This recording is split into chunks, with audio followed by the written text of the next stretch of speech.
Oke, stop recording.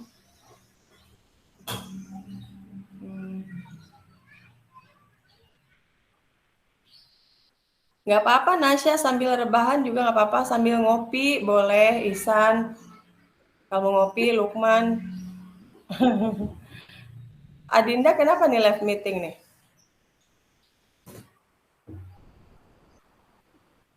Kalian sehat kan ya, keluarga? Sehat, Bu. Alhamdulillah.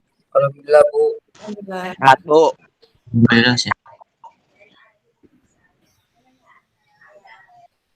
Oh ya, ini ada WhatsApp dari Dita, katanya nggak bisa, dari Dina. Ibu nggak bisa Google Meet karena sakit. Kita doakan ya, Dina mudah-mudahan cepat sembuh. Amin. Amin.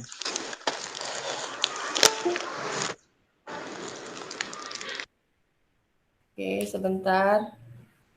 3 menit lagi deh, baru 11 orang. Sambil nunggu ya. Sebenarnya Google Meet itu ngabisin kuotanya juga nggak banyak sih.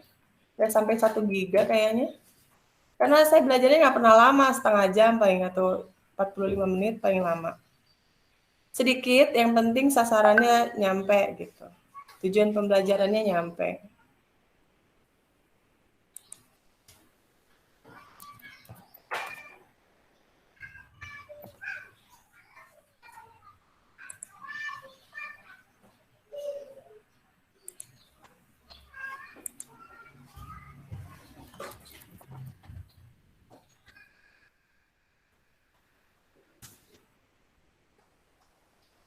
Saya izin nge-record kalian ya.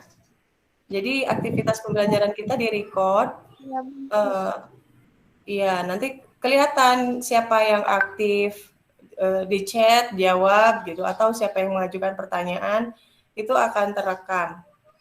Jadi selesai ini saya akan masukin ke link absensi, terus kemudian ya memberikan yang positif lah untuk penambahan nilai. Oh ya, gimana tugas-tugas IPS selama ini? Susah nggak sih? Gampang ya? Iya, jawabannya ada semua. Asal mau baca ya sih? Iya, Bu. Iya, Bu, ada semua di ya. Iya, Bu. Betul.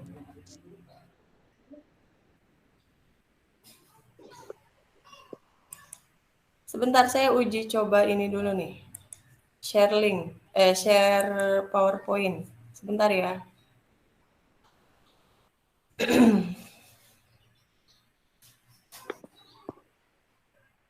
Masih ngedownload.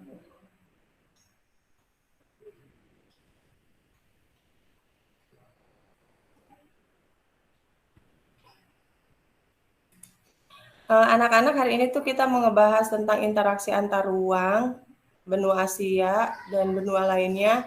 Tapi nanti interaksinya itu kita kaitkan dengan kasus COVID. Di dalamnya nanti akan Selamat datang Balkis. Nanti di tengah perjalanan penjelasan ada video, beberapa video. Terus kita juga ada sedikit kuis tentang peta di benua Asia. Jadi kalian siapkan aja petanya kalau punya di rumah atau di handphone juga nggak apa-apa, buka Google. Terus kemudian nanti kita ada proyek nih, proyek IPS. Proyeknya seru deh. Jadi nanti kalian tuh diminta untuk memilih salah satu yang mau kalian lakukan terkait memberikan motivasi terhadap rekan-rekan kita, tetangga kita, saudara-saudara kita yang di Indonesia maupun di belahan dunia lain terhadap menghadap COVID-19 itu. Bagaimana kita saling menguatkan. Kalian boleh TikTokan loh. Kalian boleh bikin lagu, nyanyi, individu atau kelompok, mangga, terserah, silakan. Atau kalian mau vlog, bikin video vlog gitu. Bu, saya mau vlog tentang bagaimana caranya menyemangati rekan-rekan yang sedang terkena pandemi atau sedang isolasi mandiri, misal. Terus nanti saya mau ini, Bu, karena saya nggak bisa nyumbang, nggak bisa sedekah makanan, ya minimal saya sedekah kata-kata yang bisa menguatkan, wih. Itu nanti proyek kalian. Di akhir nanti akan saya jelasin. Kurang lebih gambaran pembelajaran kita hari ini seperti itu. Baik, sudah ada nih berapa? 13 orang, tuh kan.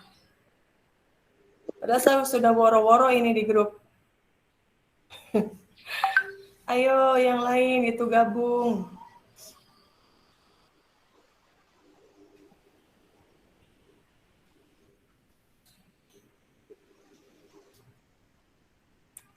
Yang mau ngopi, ngopi dulu, ambil dulu tehnya. Yang tadi belum sarapan, sekarang udah siang ya. Yang belum sempat mandi, cuci muka aja dulu. Nggak bakalan kelihatan ini. Oh, Nasya ya? Belum ya? Nasya belum mandi? Udah dong. Oh, udah. Belum?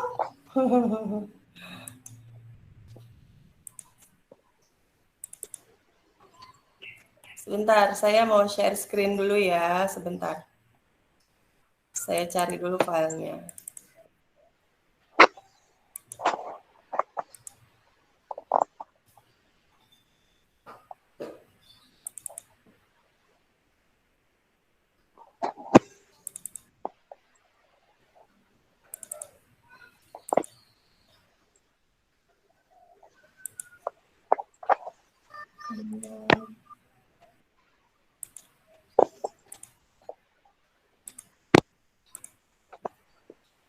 Kelihatan nggak?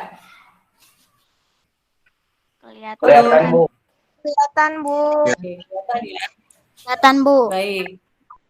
Hari ini kita akan membahas tentang materi pengaruh perubahan ruang dan interaksi antar ruang terhadap keberlangsungan kehidupan ekonomi, sosial, budaya, politik, dan pendidikan di Asia dan benua lainnya. Baik, sebentar. Nah,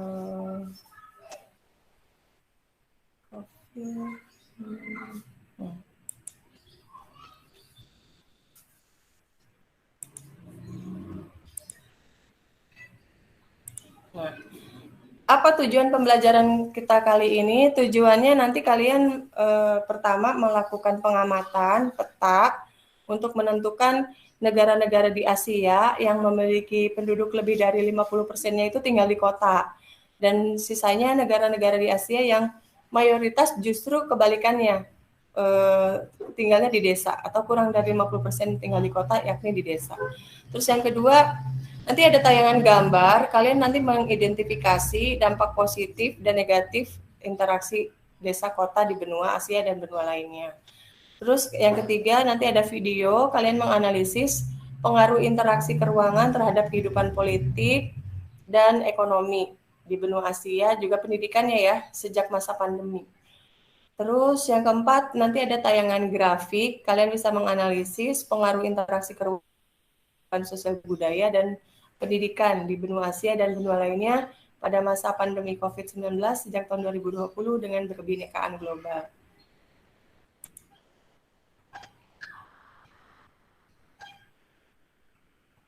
Nah, anak-anak, sekarang kita lakukan mindfulness. Apa itu mindfulness? Mindfulness itu kesadaran diri sendiri dengan melakukan aktivitas ambil posisi. Kalian ikuti ya gerakan yang saya minta. Ambil posisi duduk dengan rileks, terus pejamkan kedua mata. Ini kalau di yoga itu namanya easy pose. Sebelum aktivitas yoga berikutnya biasanya diawali dengan easy pose. Atau semacam duduk bersila, memejamkan mata, terus kalian tarik nafas dalam-dalam sampai terasa ke paru-paru, terus hembuskan pelan-pelan. Ulangi sampai 5 kali.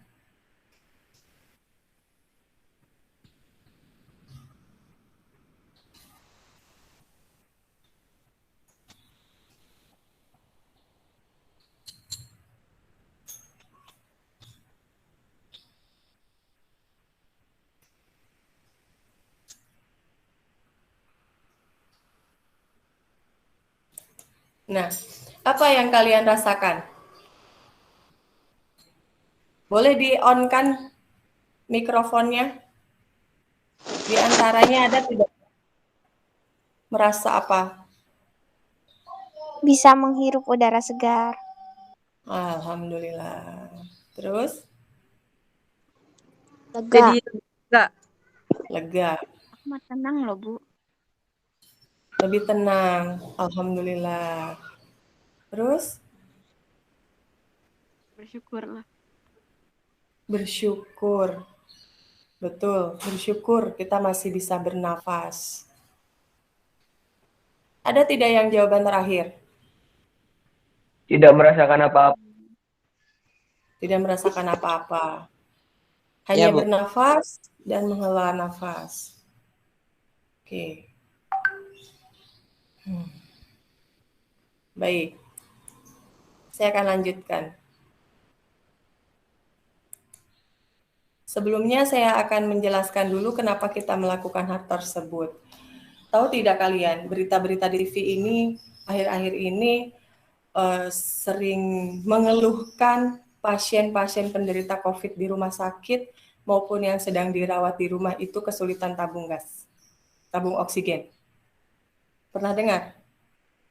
Iya. Pernah, Bu. Nah, Bu. Iya, itu dia. Kita tadi melakukan mindfulness itu menyadari bahwa kita itu alhamdulillah masih bisa bernafas dengan baik, tanpa batuk, tanpa demam, tanpa sesak, gitu. Plong, lega, bisa menghirup udara segar, tadi yang bisa jelaskan Nasya dan lainnya. Itu luar biasa. Nikmat yang tidak terkira. Bayangin kalau kita sudah nggak bisa bernafas lagi. Nauzubillah min dzalik ya.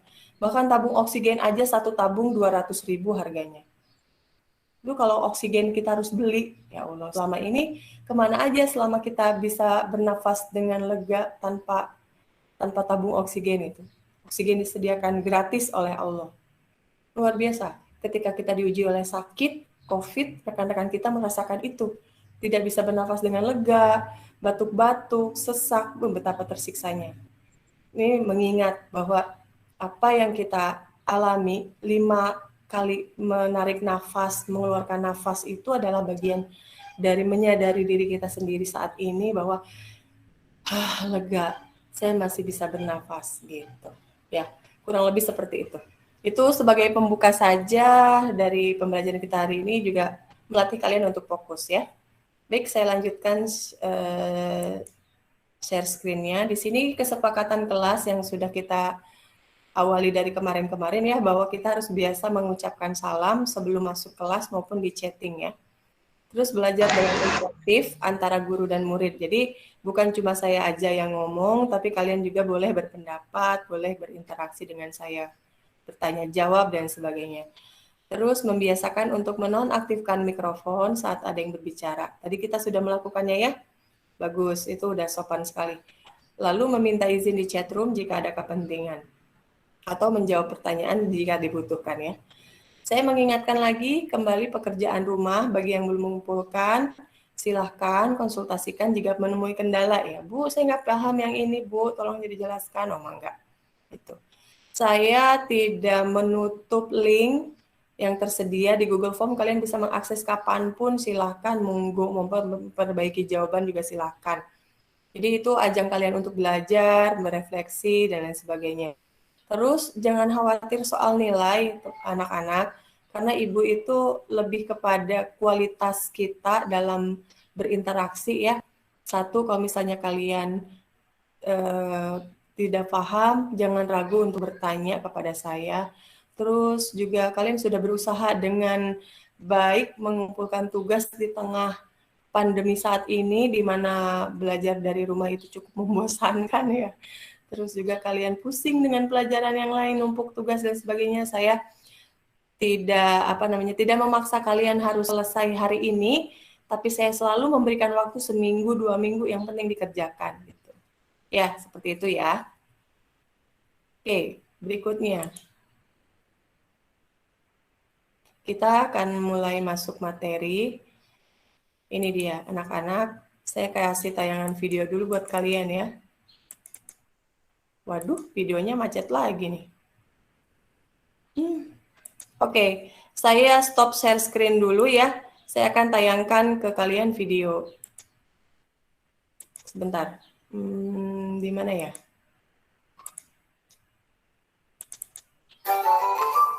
Ada nggak? Nggak ada, Bu. Nggak ada, Bu. Ada. Oh, nggak ada. Sorry. Bang, Sebentar. Oke. Nggak Nggak ada, Bu. Oh, lagu doang. Oke, baik. Sebentar ya. Saya share yang ini. Kalian amati.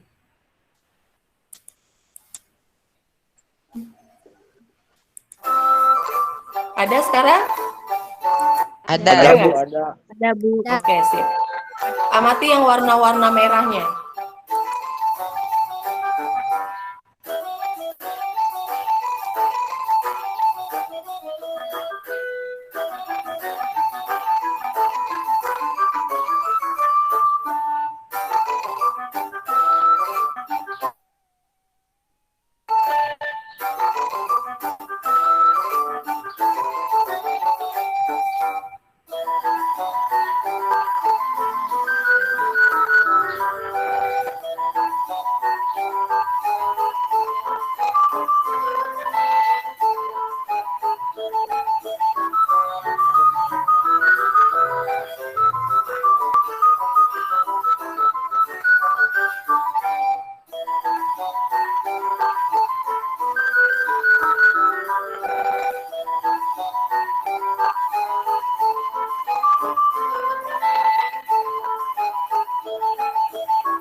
Nah, kalian perhatikan, ini interaksi antar ruang. Kita tahu ya, ini kan peta dunia ya. Kita itu sekarang di zaman teknologi yang serba canggih, yang transportasi yang serba hebat, kita bisa pergi ke Amerika hari ini, nyampe hari ini juga. Kita mau ke Brazil, berangkat hari ini, nyampe hari ini juga, apalagi ke Malaysia hanya hitungan 1 jam sudah nyampe. Gitu. Kita mau ke Singapura 1 jam lah paling lama juga nyampe. Gitu. Nah, dari interaksi, mobilitas dan sebagainya, di saat coronavirus ini melanda, itu tidak heran. Hanya dalam waktu 3 bulan, bayangin. Luar biasa, Cina sampai berwarna hitam. Ini Cina pusat ditemukannya virus corona pertama kali ya di Wuhan. Itu daerah lembab di sana. Yang katanya bukan tabung sih. Ada kebocoran virus di sana ya. Karena di Wuhan itu ada pusat penelitian virus di dunia. Ada pusatnya di sana dan kemudian menyebar. Bayangin, yang antar jarak dulu waktu zaman penjajahan Spanyol Portugis ke Nusantara harus menggunakan kapal laut bertahun-tahun, berbulan-bulan. Sekarang dengan teknologi yang serba canggih kita bisa transit kemana-mana dalam 1 hari, bahkan mungkin Singapura, Malaysia itu bisa transit 1 hari 2 negara gitu. Atau ditambah dengan Vietnam itu bisa se-Asia Tenggara. Ini luar biasa. Interaksi antar ruang penyebaran virus pun berjalan cepat gitu. Dalam waktu 3 bulan, hampir seluruh negara di dunia itu terkontaminasi. Bayangkan, luar biasa. Virus, sesuatu yang kasat mata ya, artinya tidak bisa dilihat dengan mata telanjang, butuh alat gitu. Tapi bisa merubah kondisi di bumi ini. Gitu. Semua bidang. Ekonomi jelas lumpuh, pendidikan kita bubar sekolah luringnya, kita sekolah di rumah. Belum lagi kemiskinan bertambah, karena banyak yang nganggur di PHK dan sebagainya. Ini luar biasa. Gitu. Ini yang akan kita pelajari hari ini, bagaimana interaksi antar ruang begitu berpengaruh terhadap jalinan-jalinan persahabatan, baik itu di di tingkat nasional maupun di tingkat dunia. Oke, saya akan lanjut ke sini lagi. Sebentar.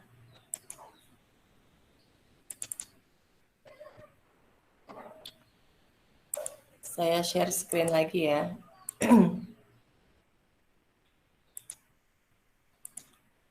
Tadi tujuan sudah, kita juga sudah merasakan mindfulness, bagaimana kita masih bersyukur bahwa kita masih bisa bernapas dibanding saudara-saudara atau rekan-rekan kita yang terdampak.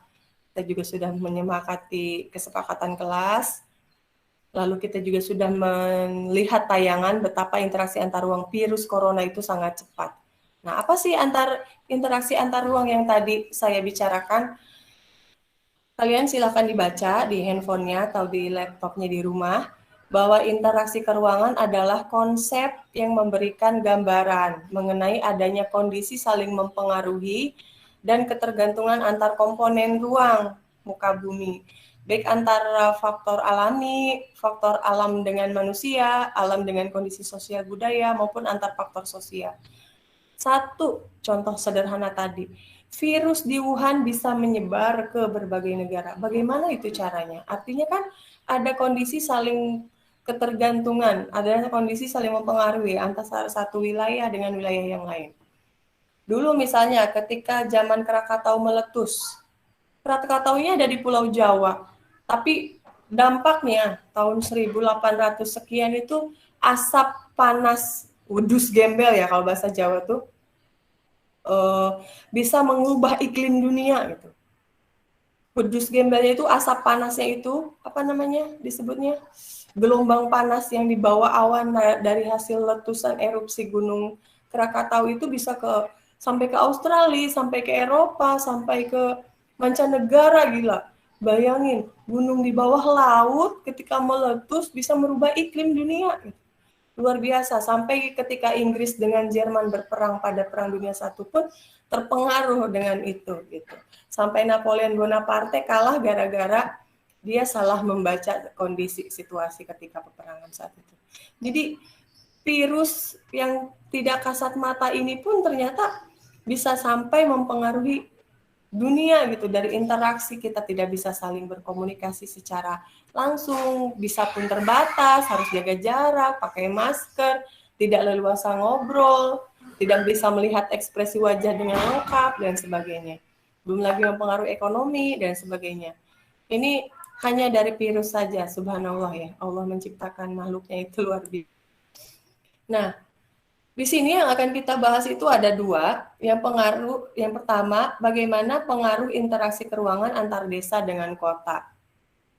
Kita tahu bahwa desa kota itu ada di mana-mana, baik itu di negara maju maupun berkembang. Desa dan kota saling membutuhkan. Di desa banyak menghasilkan bahan kebutuhan pokok yang harus dijual oleh kota, yang harus dijual ke kota.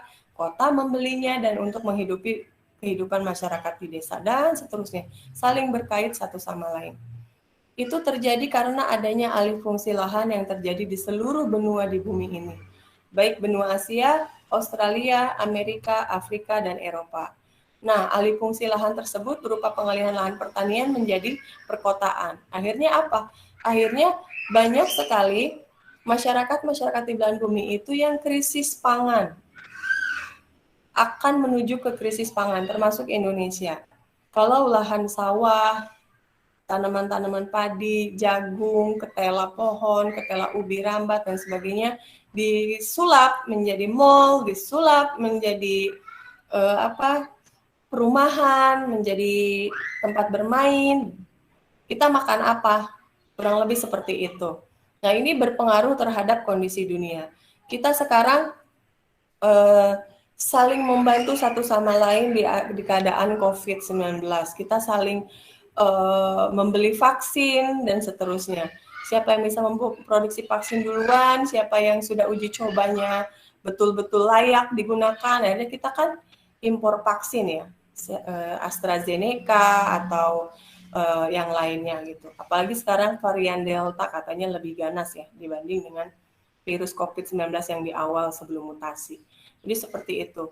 Terus yang kedua, kita akan berbicara lebih luas lagi, tidak hanya desa dan kota di sebuah benua saja, tapi kita ke antar negara. Bagaimana interaksi keuangan antar negara itu bisa membawa pengaruh baik positif. Tadi contohnya kita saling membeli vaksin, Indonesia ekspor kayu jati ke Jepang karena Jepang negara yang rawan gempa sehingga dia butuh konstruksi bangunan dari kayu karena kayu elastis dan tahan gempa dan sebagainya. Tidak heran kan rumah Doraemon itu dari kayu ya, pintunya diseret, gitu. Itu supaya tahan gempa gitu. Nah, itu interaksi keuangan antara hubungan baik satu negara dengan negara lain yang positif. Tapi yang negatifnya tadi, satu kena virus karena lewat penerbangan, lewat pariwisata, lewat makanan. Yang sekarang kan makanan kita bisa pesan ya dari luar ke dalam negeri, makanan dingin, makanan kering dan sebagainya. Tahu-tahu ada terkontaminasi virus, akhirnya menyebar dengan cepat. Nah, itu pengaruh negatifnya seperti itu. Begitu di bidang sosial, budaya, ekonomi, politik, dan pendidikan. Nah, sekarang ada peta nih. Coba tuliskan di chat nomor 1. Oh, sorry. Sebelum ke nomor 1, saya pengen nanya dulu. Ini peta benua apa ya? Silakan di kolom chat dijawab. Iya. Silakan di kolom chat dijawab ya. Kelihatan nggak gambarnya? Kelihatan nggak gambarnya? Benua Asia, bagus, betul. Sultan, bagus. Lukman, keren, mantap. Humairo, Ceisha, betul. Adinda, benua Asia, betul. Ya, jadi jawabannya adalah peta ini adalah peta benua Asia. Lanjut ke kuis berikutnya. Nomor 1 di benua Asia itu terdiri dari beberapa kawasan kemarin ya. Ada kawasan Asia Utara, kawasan Asia Selatan, kawasan Asia Tengah, Tenggara, dan seterusnya. Sekarang saya uji kemampuan kalian lagi. Ya. Kalau nomor 1 itu negara mana ya? Kalau di peta, boleh lihat petanya. Wih, Jepang, bagus Cisha. Ihsan, betul. Lukman. Amelia. Betul. Ini di-record loh ya, kalian jawab itu dapat nilai. Bagus, Balkis. Cahya, Alfika, keren. Umairo, Jepang. Betul sekali. Itu negara Jepang. Next. Sekarang nomor 2, ayo, ini peta Asia Tenggara nih, masuk ke kawasan Asia bagian Tenggara. Nomor 2 itu negara mana sih? Sok, silakan di chat. Thailand, kata Ceisha. Thailand. Nomor 2 itu, clue-nya huruf depannya M. Merupakan daerah konflik Rohingya. Nah, Myanmar, betul Amelia. Sultan, betul. Ihsan. Mairo, keren. Yeay, seru. Good job. Adinda, bagus. Lukman, Balkis, Humairo, keren. Myanmar. Oke, saya akan uji lagi.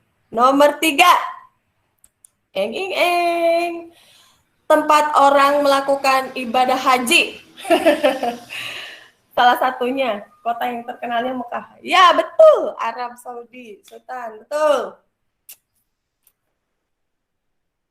Keren, Adinda, Lukman, Amelia, Alfika juga, Balkis, Sumairo, Nasya.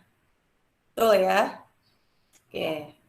Sekarang kita lihat lagi. Nomor 4. Ini tetangganya Cina. Sebelah utaranya negara Cina. Dia pernah, Mongolia, betul Alfika. Bukan Mongolia, tapi Mongolia ya. Mongolia, betul Sultan. Lukman, betul. Tipo tuh kayaknya Alfika. Saking pengen cepetnya ya. Bagus. Iya, sekarang kekuatan jempol perlu loh. Kalau belanja Shopee aja kalau kalah jempolnya kalah nggak dapet ya barangnya. Oke, siap. Keren, keren. Sekarang nomor 5. Wah, ini mah Blackpink lah. Kalian tahu lah, Blackpink. Korea. Korea Selatan, betul. Lebih tepatnya Korea Selatan, Ceisha. Keren. Ketebak semua ya. Udah nyebut Blackpink aja cewek. Langsung. Saya dulu alumni Blackpink. Nggak percaya? Nggak usah komen. Amelia, betul. Nasya, Lukman, betul. Adinda. Lukman terakhir dijawabnya kayaknya Lukman nggak suka ya sama Blackpink. Oke, lanjut. Nomor 6. Ini. Teraja Menpar. Kabikushi Kabigem. India. Mantan saya kan kemarin ya dari sana. Syarukan. Ya, betul. Betul, Balkis. Cahya. Keren, keren, keren. Seru nih, kalian udah mulai ngeh nih. Kita lanjut. Nomor 7. Ayo, apa nomor 7? Ini tetangganya India. Huruf depannya B. Bangladesh, Humayroh cerdas. Sultan. Cisha. Tuh. Mantap. Iya, salah satu manusia yang tinggal di benua paling luas di dunia harus tahu negara-negara tetangganya ya. Keren, keren kalian.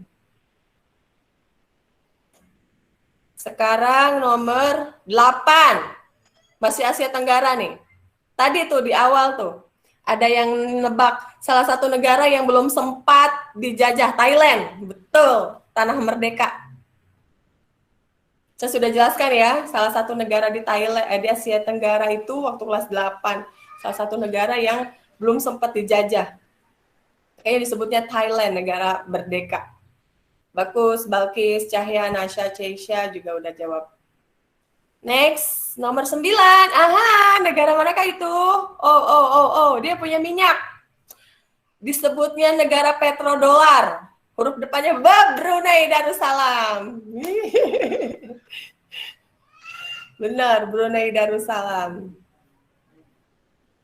Dia tepat di utara Pulau Kalimantan ya. Kecil negaranya. Tapi kaya akan minyak. Dijamin di sana mah tinggal ongkang-ongkang kaki. Oke, sekarang nomor 10. Dekat Saudi Arabia. Ada yang terkenal itu. Ada yang jawab Qatar, Iran. Dia punya, ada Dubai di situ, Dubai. Uni, tik. 3 suku kata. Depannya Uni Emirat Arab, betul. Ihsan Muzaki. United Arab Emirates, betul. Kebolak-balik, ini Emirat Arab. Nggak apa-apa, salah katanya. Nasya, Lukman, Adinda, Amelia. Keren, keren. Oke, berikutnya nih. Tahu nggak nih? Ketebak nggak nih? Nomor berapakah? 12. 11 dulu ya. 11 dulu. Ada yang tahu kah? Dekat India. Nepal, bagus. Cesha. Keren, Nepal, betul. Tetangganya India. Baik. Ini nomor 12 harus tahu ini, negara kecil di Asia Tenggara, wilayahnya paling kecil, paling kaya, dia konsentrasinya ke pusat industri, dia nggak punya lahan pertanian. Singapura, cerdas. Bagus. Nah, sekarang setelah mengamati peta ini, tugas kami apa, Bu? Nah, kita lihat.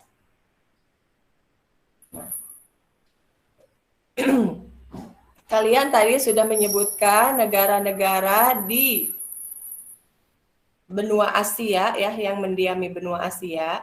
Kemudian kalian tulis di antara negara-negara tadi, manakah negaranya yang 50% penduduknya tinggal di kota? Di kolom chat. Yang penduduknya 50% lebih tinggal di kota. Biasanya negara maju. Cina, bagus. Singapura, bagus. Sultan. Terus, negara mana lagi? Jepang, bagus. Korea, iya. Indonesia tadi nggak ada, sayang. Korea, betul. Alfika. Tadi, Uni Emirat Arab, bagus. Jepang, ya, betul. Uni Emirat Arab juga betul. Arabia juga sama.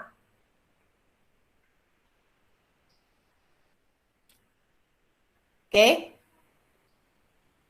Baik. Ada satu lagi nih dari Asia Tenggara yang kata saya kayak akan minyak. India enggak, sayang. Brunei, betul. Myanmar enggak ya? Brunei Darussalam. Jadi, di antara negara-negara di belahan bumi benua Asia tadi yang sudah maju, dikatakan maju ya, dan penduduknya 50% tinggal di daerah perkotaan adalah Brunei Darussalam dari Asia Tenggara, Jepang, Korea, Cina dari Asia Timur, terus Arab dan Uni Emirat Arab dari Asia bagian barat, sama apa tadi yang belum disebutkan? Korea Selatan ya? Korea Selatan tadi Asia Timur. Nah, sekarang kebalikannya. Mana negara-negara di benua Asia tadi yang 50%-nya tinggal di pedesaan? India, Mongolia, bagus. Nepal, iya. Indonesia, Qatar. Nggak ada tadi. Bangladesh, betul. Myanmar, betul. Laos tadi belum ya? Vietnam, betul. Nah, jadi hampir seluruh negara maju negara berkembang itu 50% penduduknya masih tinggal di pedesaan. Jadi dominan pertanian, industrinya belum menjadi usaha utama ya, komoditas utama. Kecuali Singapura ya, dari Asia Tenggara itu Singapura negaranya sudah maju, Brunei Darussalam juga, maka mayoritas penduduknya tinggal di perkotaan. Tapi kalau macam Filipina, Thailand, Laos, Indonesia, Malaysia, Nepal, India, terus Bangladesh itu masih tinggal di daerah pedesaan. Good job. Seru ya? Sekarang kita buktikan di sini. Nah, ini dia. Interaksi desa kota di benua Asia. Jadi benua Asia dan benua lainnya itu telah mengalami perubahan alih fungsi lahan. Tadi di awal sudah saya katakan bahwa dari lahan pertanian menjadi lahan perkotaan. Sebagai akibatnya maka terjadi perubahan interaksi antara desa dan kota. Pada tahun 2015, sekitar 47% penduduk Asia tinggal di daerah perkotaan. Di antaranya beberapa negara di Asia yang memiliki penduduk kota lebih dari 50% adalah Singapura di Asia Tenggara ya, karena paling maju, Jepang, Korea Selatan, Brunei Darussalam, Arab Saudi, Uni Emirat Arab. Tuh. Sedangkan negara dengan jumlah penduduk kota kurang dari 50% antara lain adalah India, Thailand, Vietnam, Myanmar, Mongolia, Laos, Nepal, dan Bangladesh. Itu dampaknya apa, Bu? Dampaknya banyak. Kalau kebanyakan tinggal, intinya begini, kalau di daerah perkotaan berarti dia segala akses pendidikan sudah bagus, akses kesehatan juga bagus, terus kualitas sumber daya manusianya, dan penekanan aspek ekonominya lebih ke industri. Nah, sementara kalau yang di 50% bagian penduduknya itu masih tinggal di pedesaan, biasanya pendidikannya belum merata. Contohnya di Indonesia, semasa PJJ masih ada yang belum punya handphone, gurunya nggak bisa gimit karena terkendala kemampuan, tidak bisa teknologi dan sebagainya. Jadi belum merata seperti itu. Terus kualitas pendidikannya juga masih rendah, banyak yang buta huruf, menikah seusia dini dan sebagainya. Jadi itu pengaruhnya ke situ.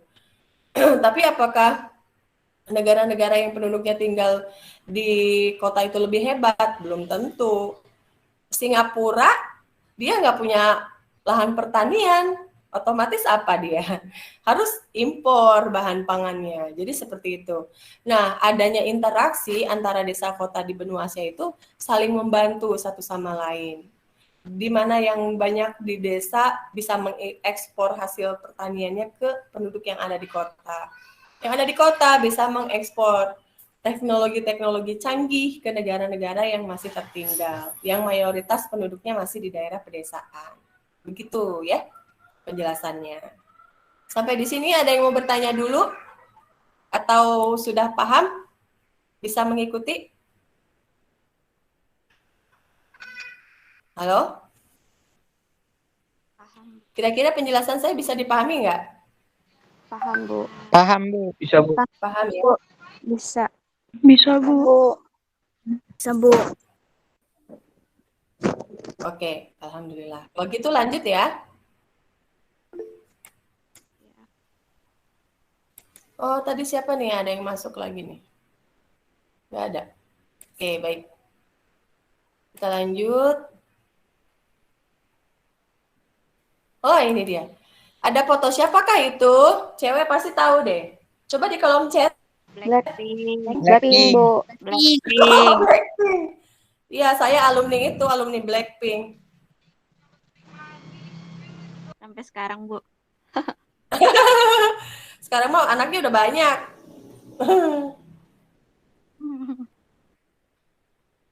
Jadi saya dipensiunkan sama Blackpink. Nggak boleh katanya yang udah punya anak, nggak boleh ikutan. Oke. Pengaruh interaksi keruangan biasa terjadi antar negara dan antar benua. Jarak yang jauh kini tidak lagi menjadi hambatan dalam melakukan interaksi berkait kemajuan teknologi informasi dan komunikasi serta transportasi. Peristiwa di suatu negara dengan cepat disaksikan oleh penduduk di negara atau benua lain. Itu kita bisa nonton Blackpink di Korea, kita di Indonesia. Saya di Tangerang, kalian di Rangkas. Kita bisa saling tatap muka, kan? Itu canggihnya teknologi. Gitu. Sebagai contoh, Ananda dapat menyaksikan konser Blackpink secara langsung dari Korea melalui televisi. Ananda juga bisa berkomunikasi dengan video call dengan saudara Ananda yang tinggal di luar kota atau bahkan di luar negeri. Kita bisa video callan nih via Google Meet ya. Ini juga jarak itu sekarang udah bukan masalah gitu. Karena selama ada teknologi maju, selama handphonenya Android, kalian bisa pacaran dengan bule dari, misalnya kalian mau pacaran sama orang Australia, emang enggak. Atau dengan orang Kongo, Afrika, boleh. Kalau misalnya kalian pengen memperbaiki keturunan biar keturunannya hitam-hitam, warna kulitnya nggak masalah. Nggak ada ya, yang ada juga maunya putih-putih. Nggak apa-apa. Bu, saya mah pengen unik gitu. Kalau sama bule mah udah biasa, saya mah pengen menikah sama orang Afrika, enggak. Nggak apa-apa. Bagus itu. Oke, kita lanjut. Nah, ini dia. Ini dia nih, varian Delta ini. Aduh, luar biasa. Itu dia tadi. Karena bumi itu udah saya seperti satu kampung gitu, kita tuh udah nggak ada jarak, udah deket banget. Kita bisa ke Singapura hari ini, berangkat hari ini, nyampe, bawa virus, ya kan, menyebar dan sebagainya terus. Ya. Atau lewat suatu benda yang dikirim dari luar negeri, virusnya nempel, dalam beberapa jam tiba, gitu, belum sempat mati virusnya, atau apa, malah sempat mutasi, ya kan? Ya seperti itulah. Jadi ini yang terjadi gitu, dampak negatifnya dari interaksi antar ruang itu gitu. Satu negara terkena virus, dari pariwisata, dari perjalanan ke luar negeri itu cepat menyebar. Gitu. Orang Indonesia kan yang pertama kali kena di Depok itu, dua-duanya harus habis perjalanan dari Bali. Sementara dia di Bali bertemu dengan orang bule yang dari Australia. Nah, iya kan? Jadi seperti itu, interaksi-interaksi antar ruang ini yang mempercepat terjadinya virus. Penyebaran virus yang sangat cepat. Itu dari ini ya, dari segi virus. Karena kita kaitkan materi kita dengan fenomena yang saat ini terjadi saja, biar kalian lebih paham. Nah, dampak negatifnya, kita yang negatif dulu lah. Ekonomi, waduh ini dia nih. Karena virus yang nggak kelihatan itu telah mempengaruhi stabilitas perekonomian dunia menjadi stagnan dan negatif. Bahkan pertumbuhan ekonominya mencapai minus sekian persen. Amerika sampai minus 5, sekian persen. Indonesia minus 7 sampai sekian persen tuh. Waktu sebulan yang lalu ya. Waktu pandemi puncak-puncaknya varian Delta masuk Indonesia itu luar biasa. Yang tadinya kaya bisnis, perjalanan umroh, haji, tiba-tiba berhenti. Karena tidak boleh ya Arab Saudi menutup jamaah dari Indonesia. Nah itu juga kan berdampak gitu. Perusahaan pabrik, karena nggak boleh buka sama pemerintah, PJJ, PPKM, dan sebagainya, akhirnya dia tidak memproduksi. Tidak memproduksi barang berarti tidak menghasilkan uang. Karyawannya mau dibayar sama apa? Akhirnya kan di PHK. Itu dampak ekonomi, kemiskinan, pengangguran itu merajalela. Politik ya sama, hubungan diplomatik politik juga sama seperti itu. Kita kalau menutup diri dari pergaulan dunia internasional itu akan dicemooh, Buktinya apa? Indonesia itu kemarin masih nerima kan TKI tenaga kerja dari Cina. Itu juga pertimbangan politik juga itu. Takut mengganggu hubungan stabilitas politik Indonesia dengan Cina salah satunya. Jepang sama Korea juga sama, tetanggaan. Memburuk katanya, karena Korea Selatan mengkritik upaya karantina pasif dan ambigunya Jepang. Setelah Jepang mengumumkan siapapun yang datang dari Korea Selatan akan ditempatkan dalam karantina 2 minggu di sebuah lokasi isolasi yang dirancang pemerintah. Akhirnya apa? Kurang harmonis gitu. Itu secara politik. Secara sosial, mengancam setiap orang berpeluang menjadi stresor. Tahu nggak, stresor itu depresi, udah stres tingkat tinggi lah, tingkat dewa tuh stresnya. Sama seperti saya tadi, ngaku-ngaku bekas mantan Blackpink. Enggak ya, itu mah bukan stres, tapi untuk menambah imun lah. Halu dikit nggak apa-apa lah ya. Terus ketakutan akan kematiannya jelas lah. Apalagi varian Delta, wah hoax, namanya hoax menyebar di mana-mana. Katanya si Anu kena corona, padahal bukan. Hampir-hampir aja ketipu. Atau yang corona beneran, tapi dikira bukan. Akhirnya mayatnya dicuri, akhirnya sekeluarga mati karena terjangkit virus dari yang si sakit atau si mayat tadi. Nah itu kan jadi apa ya? Terjadi kehebohan gitu di masyarakat itu. Kurangnya ilmu pengetahuan juga, kurangnya kesadaran bahwa virus itu benar-benar ada itu juga masih banyak yang belum percaya gitu.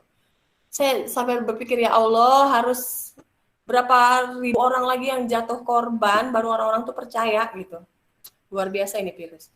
Dari segi budaya juga sama. Adanya peningkatan hidup sehat terutama di India ya. India itu terkenal jorok sekali itu. Harus mulai sadar akan kesehatan. Pendidikan, waduh ditutup sekolah Bu, proses belajar terasa lebih berat karena tugas melulu, dijelasin enggak, padahal diajak gimitannya pada nggak mau. Terus kesenjangan sumber daya, Bu, nggak semua anak punya handphone, nggak semua punya pulsa, nggak apa-apa, tugas juga nggak selesai seminggu saya terima, yang penting di minggu berikutnya pada saat punya pulsa dikerjakan, dikirim, nggak apa-apa. Terlambat nggak apa-apa, yang penting saya mau mengerjakan, asal jangan disengaja aja lambat-lambatnya ya. Terus meningkatnya risiko berbahaya, jelas. Meningkatnya waktu murid belajar dan berisolasi secara online di depan laptop, di depan HP itu merusak mata, merusak jaringan otak, dan sebagainya. Jadi kalian manfaatkan handphone itu untuk belajar. Kalau ditambah TikTok-an bolehlah dengerin musik, tapi jangan sampai 24 jam gitu di depan handphone. Waduh, itu bahaya banget itu ya. Sampai lupa makan, apalagi. Atau yang kecanduan game, hati-hati tuh. Dampak positifnya juga ada, anak-anak. Dari interaksi itu kita bisa tahu adanya percepatan transformasi pendidikan. Wah, biasanya kita nggak pernah gimit, kita tahu gimit. Wah, bisa bertemu Bu Tari di rumahnya di Tangerang, saya di Rangkas. Nah, itu kan sebuah kemajuan. Terus banyak muncul aplikasi pembelajaran, ada guru belajar, guru berbagi, terus murid sekolah dan sebagainya ya, banyak. kursus online gratis, munculnya kreativitas tanpa batas, kolaborasi orang tua dan guru, penerapan ilmu dalam keluarga. Banyak dampak positifnya juga. Nah ini dia, bahkan Indonesia itu loh tahun 2025 itu pengguna penetrasi ponsel pintar itu terus meningkat. Dan ini dia, kalian baca, terus kalian simpulkan hasil bacaan kalian di kolom chat ya. Kalian baca kompetensi literasi yang harus kalian miliki itu apa? Jawabannya taruh di kolom chat berdasarkan artikel tadi.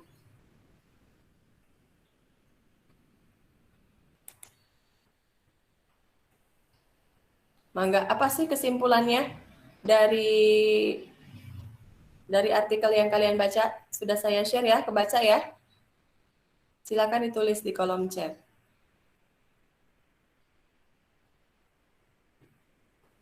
Ayo biar nggak ngantuk. Emang kamu ngapain? Aneh aja dulu. Masih ada. Ayo. Jadi apa kesimpulannya dari artikel itu, dari bacaan tadi?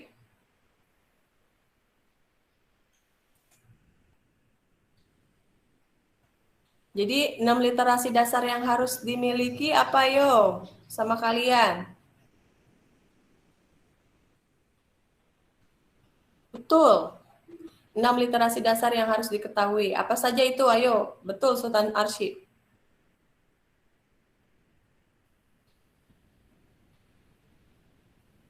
Di record ya keaktifan kalian, literasi baca dan tulis, betul.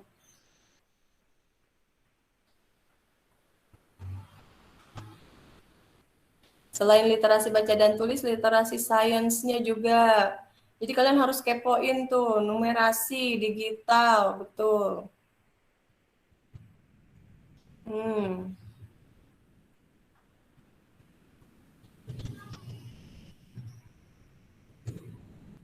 Iya, betul sekali. Jadi kita itu harus punya kemampuan ini nih. Mulai dari sekarang, harus baca dan tulis, harus mau, jangan males, literasi numerasi, literasi sains harus dibiasakan, banyak baca ya, budaya dan kewargaan, karena kayaknya setelah COVID ini nanti, kita akan terus menggunakan teknologi dalam pembelajaran, karena sudah dipaksa berlari kita itu ya, untuk mengejar ketertinggalan. Jadi mau tidak mau, Gmeet, Google Form itu harus dibiasakan mengerjakan soal, membaca literatur dari Google dan lain sebagainya, itu harus dibiasakan dari sekarang karena pasca pandemi nanti pada saat kalian masuk sekolah itu akan terus digunakan gitu. Karena masih perjalanan. Nah, ini dia. Dulu Eropa itu mendiami wilayah Batavia, Spanyol, Portugis ya, Belanda juga mempercayai budaya mencuci tangan sebagai upaya mencegah tertular wabah. Intinya apa? Intinya virus itu bukan baru-baru sekarang ada gitu. Dari zaman manusia hidup itu virus sudah hidup. Contohnya deh yang paling dekat itu ketika virus Spanyol mewabah, itu juga sama aja. Virus pes yang disebabkan oleh tikus membunuh warga-warga Inggris pada saat itu disebut the Dark Age ya. Masa kegelapannya Inggris. Jadi virus itu bukan barang baru bagi dunia dan kita harus terbiasa bersahabat, berhidup berdampingan kalau kata Pak Jokowi itu dengan virus.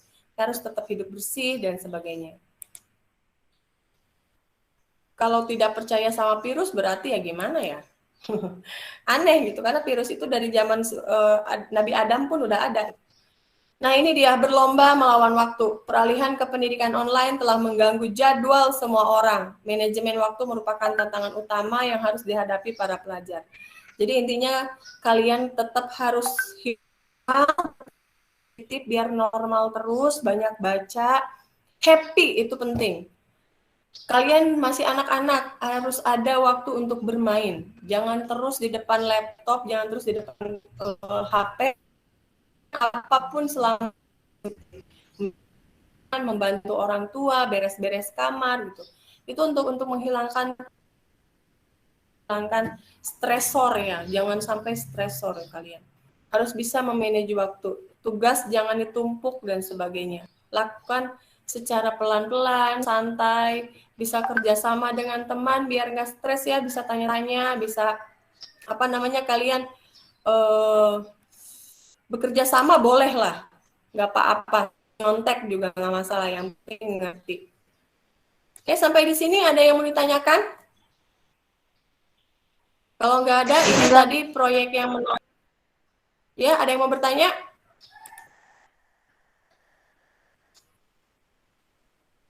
Halo, tadi ada yang bersuara nih. Ada yang mau bertanya?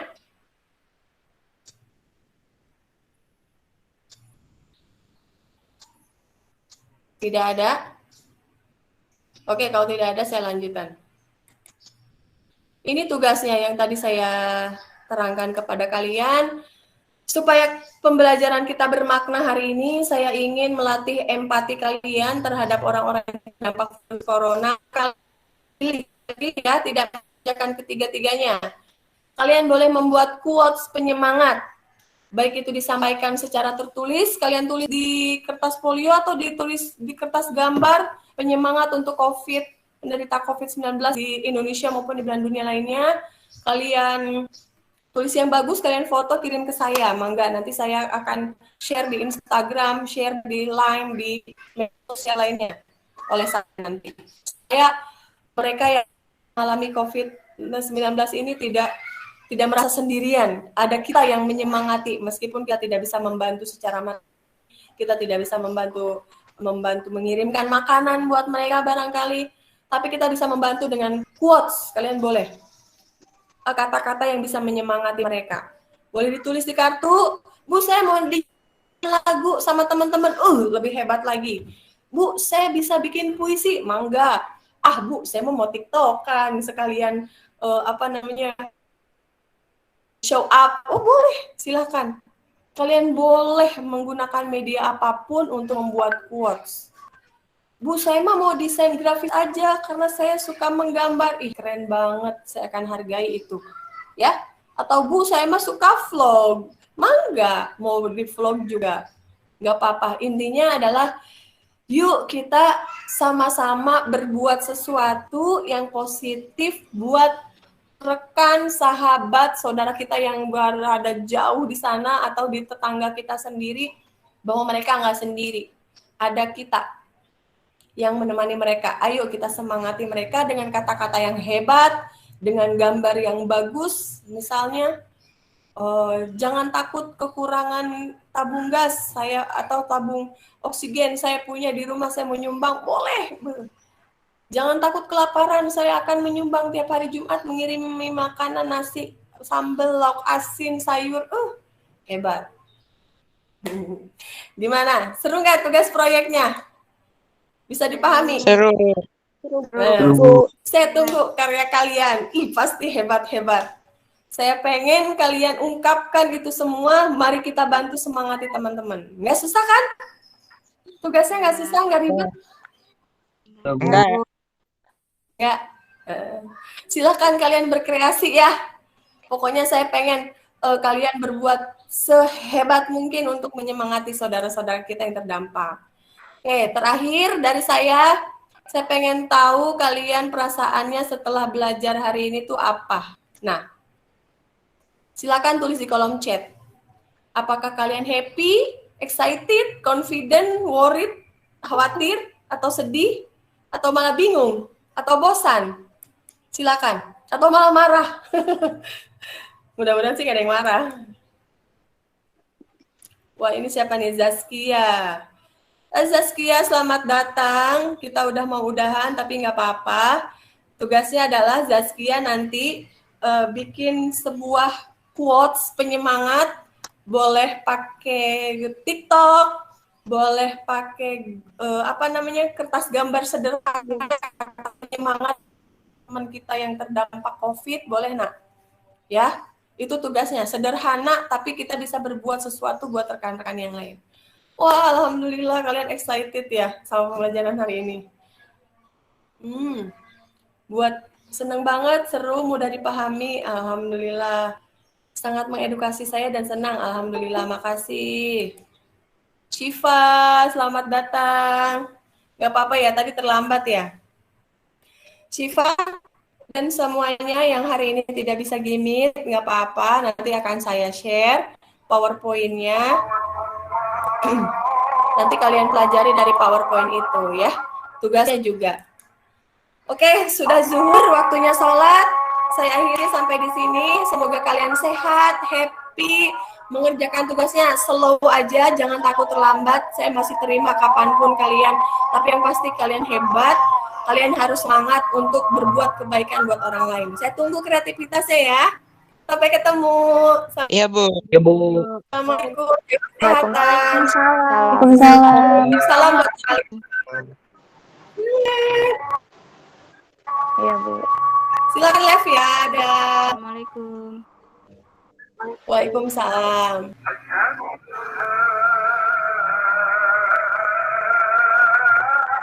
Ya udah ya.